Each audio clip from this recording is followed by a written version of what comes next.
ఇంతకీ ఆడు చచ్చుంటాడా బతికుంటాడా? వాడు చచ్చే ఉంటాడన్నా. ఇంతసేపు ఎక్కడ బతుకుతాడన్నా?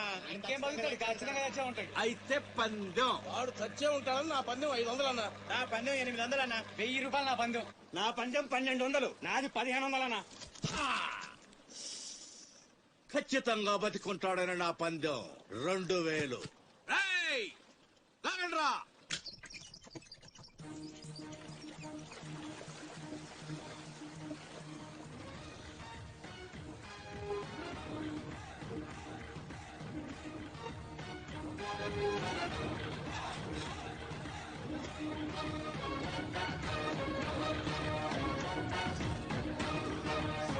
నాకు తెలుసు ఆడు చావడని.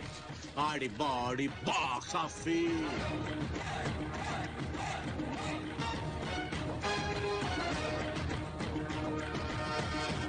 చిప్పులోంచి సరుకు దించారని తెలిసింది. మేమొచ్చేసరికి దాన్ని మాయం చేశాం.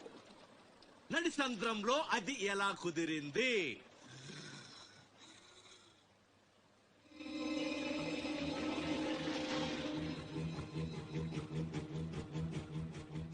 సరచాప. మళ్ళీ పందెం. ఈసారి కిందకు దించితే ఆ చేప ముందు వీడి తల తింటదా, మొండెం తింటదా? మెత్తగుంటది కదన్నా, ముందు మొండమే తింటది. యాదవ్వా. ఆ చేపకు ఏ మాత్రం బుర్రున్నా ఈడి గ్లామర్ చూసి ముందు తల తినేస్తది. దించండి. చెప్తున్నాడు రా.